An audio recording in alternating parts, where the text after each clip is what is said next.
Bonjour les amis. Le gilet jaune Éric Drouet paraît décidément rendre fou des pans entiers de la classe politique française. Hier matin, Jean-Luc Mélenchon lui rendait un vibrant hommage à rendre jaloux toute femme amoureuse, et je ne cite pas de nom.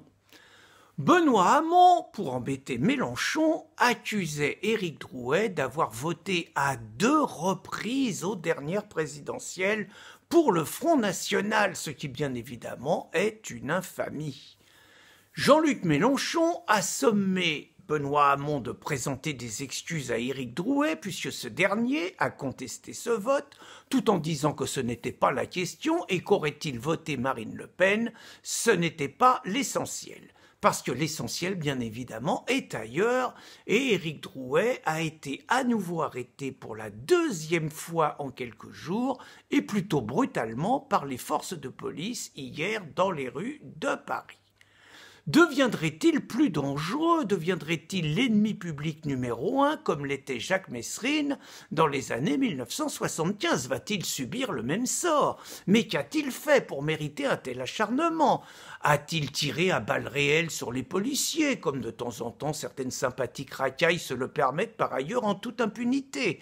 A-t-il vandalisé le centre-ville de Paris, comme assez fréquemment les gauchistes et les prétendus antifas le font dans les villes de province ou dans la capitale?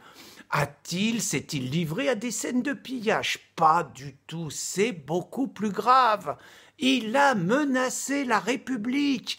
Il a osé appeler hier à un rassemblement sans avoir fait une demande à la préfecture.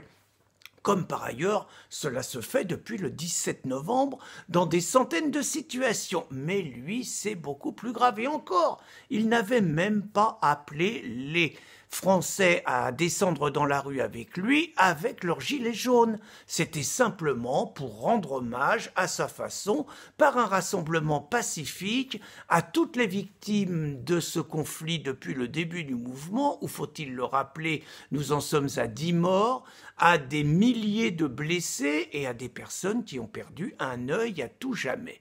Cela était trop pour ce régime qui a donc décidé d'employer la force et l'intimidation contre celui qui apparaît de plus en plus comme la cible de Castaner et de Macron et avec lequel il se comporte comme un prisonnier politique, rien de moins. Donc naturellement, tout le monde a bien compris que cela n'a qu'un but, c'est une déclaration de guerre aux Gilets jaunes et cela montre la volonté de briser ce mouvement par tous les moyens. On imagine ce qui se dirait, sachant que ces gens-là se disent progressistes, si un tel sort était le fait de Donald Trump aux États-Unis, de Matteo Salvini en Italie ou de Poutine en Russie. Mais là, c'est en France, le pays des droits de l'homme. Moralité, les amis, ils veulent détruire les gilets jaunes, tous toujours plus nombreux dans la rue samedi prochain. Et comme je le disais, entre les gilets jaunes et Macron, il y en a un de trop. À nous, patriotes, de tout faire pour que celui de trop soit Macron. À samedi, les amis.